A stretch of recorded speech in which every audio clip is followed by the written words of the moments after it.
అయితే ఇప్పుడు present busy life style ఎక్కువైపోయింది కదా సార్. అంటే పొద్దున్నే మొదలు పెడితే నైట్ వరకి ల్యాప్‌టాప్స్ ముందు కూర్చోవడము, వర్క్ స్ట్రెస్ అనేది కూడా ఎక్కువైపోయింది. అయితే వీళ్ళు బాగా బిజీ లైఫ్ స్టైల్ ఉన్నవాళ్ళు హెల్తీ ఫుడ్ ఎలా తీసుకోవాలి? బిజీ లైఫ్ స్టైల్ ఉన్నవాళ్ళు అని అంటే హెల్దీ ఫుడ్ అంటే usual home made is best carry చేసుకోవడం. So mix with nuts, sprouts, salads and రొటీన్గా మనకు దొరికే అన్ని కూరగాయలు అవన్నీ వాళ్ళు రొటీన్గా అది అలవాటు చేసుకుంటే మంచిది. కాకపోతే ఇవి క్యారీ చేయటం ప్రాబ్లం అవుతుంది.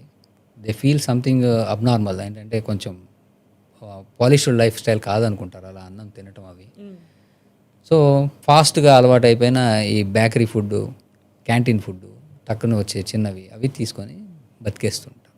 దానివల్ల నష్టం వస్తుంది ఓవరాల్గా.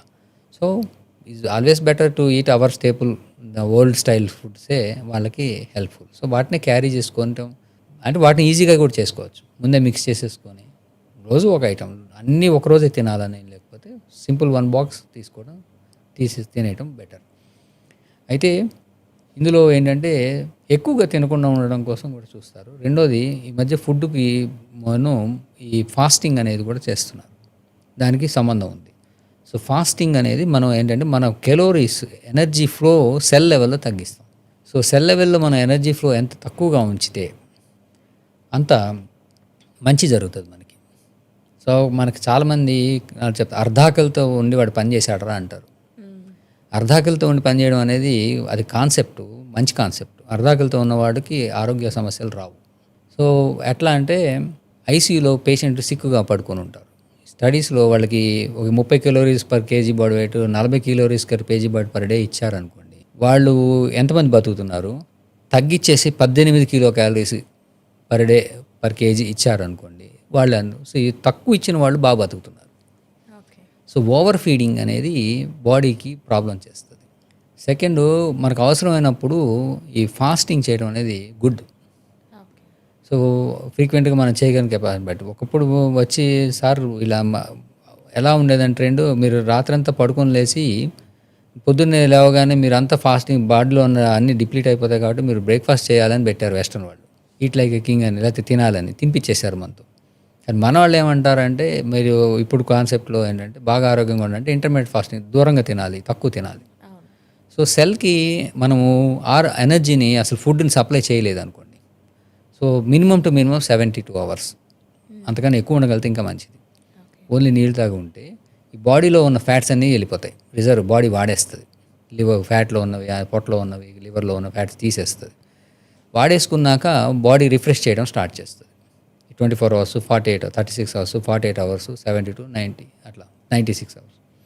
సో మినిమం 72 hours కనుక ఫాస్టింగ్ చేసి తిండి ఆపేస్తే, అలా అని మొత్తం ఆపేసుకోమని కాదు, ఎప్పుడన్నా ఫ్రీ పీరియాడిక్ వాళ్ళు అవసరం. బాడీలో P52 సిస్టమ్ అని ఒకటి ఉంటుంది. అంటే అదేంటంటే కొన్ని కణాలు వాటికి తెలియకుండానే ఎక్కువ ఫుడ్ ఉంటే క్యాన్సర్గా మారిపోతుంటాయి, పెరగ స్టార్ట్ చేస్తాయి. అవి జెనెటిక్ చేంజెస్ చేసుకుంటాయి. ఆ చేంజెస్ చేసుకోవడం కారణం ఈ కెమికల్స్.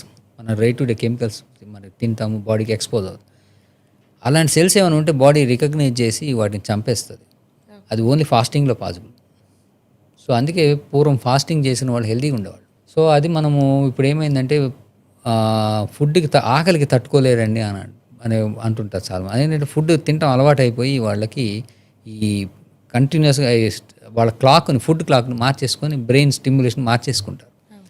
సో అందుకని ఏంటంటే కొంత అది అలవాటు కూడా పడి కొంత మనము అప్పుడప్పుడు మన బాడీని రిపేర్ చేసుకోవడానికి ఇప్పుడు నవేడేస్ మళ్ళీ లేటెస్ట్గా ఏంటంటే మన పాత పద్ధతులే, లంకనం సర్వవ్యాధి నివారణ అని మళ్ళీ ఫాస్టింగ్ చేసుకోండి మంచిది అని చెప్పి సైంటిస్టులు చెప్తున్నారు. సో అయితే కొంతమంది నేను వేరుగా రోజు మొత్తం ఇంకా వారం అంతా తినరు. సో అట్లా దానివల్ల డెఫిషియన్సీస్ వస్తాయి. డెఫిషియన్సీస్ అంటే అసలు ఆహారమే తినకపోతే బాడీకి కావాల్సింది రాదు.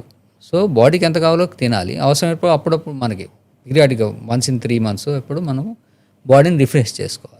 ఇది ఎలా చేయాలి, ఏం చేయాలి అనేది ఎవరికి వాళ్ళు తెలుసుకొని దాన్ని బట్టి అడాప్ట్ చేసుకొని, కొంతమంది డయాబెటిక్స్ ఉంటారు, వాళ్ళు ఎలా చేయాలి అది ప్లాన్ చేసుకొని దాన్ని డిప్లీట్ చేసుకొని ప్లాన్ చేయాలి. అట్లా తింటేనే బెటర్ ఉంటుంది. అంటే ఫాస్టింగ్ అనేసరికి కొంతమంది అంటే డే అంతా ఫాస్టింగ్ ఉండి ఈవినింగ్ ఏదో ఒకటి తినేస్తూ ఉంటారు కదా సార్, ఇది కరెక్టే అంటారా? ఎస్. అయితే దాన్ని ఏమంటారంటే ఇంటర్మీడియట్ ఫాస్టింగ్ అంటారు. సో అంటే డో అంతా ఏంటంటే మనకున్న బాడీలో ఎనర్జీని ఎక్సెస్తో వాడేస్తున్నాం. వాడేసి ఈవినింగ్ మనము బతికుండాలి మనం, మనకి రోజు మొత్తం మీద ఎంతో కొంత ఎనర్జీ కావాలి. సో ఈవినింగ్ వాళ్ళు సప్లై చేసుకుంటారు. సో దాన్ని అలవాటు పడి రోజుకి ఒక మీల్స్ చేసి బాడీ అంతా రన్ చేసే వాళ్ళు ఉంటారు. అది అలవాటు పడాలి, బాడీని అట్లా ట్యూన్ చేసుకోవాలి, దానికి తగ్గ ఫుడ్ అవన్నీ కరెక్ట్ సంపూర్ణ ఆహారం తీసుకోవాలి. సో దానివల్ల ఏంటంటే బాడీ నుంచి ఉన్న స్టోర్స్ అనేది వాడేస్తుంటుంది. స్టోర్ వాడేయడం అనేది ఎప్పుడైనా మంచిది, అలా చేస్తారు.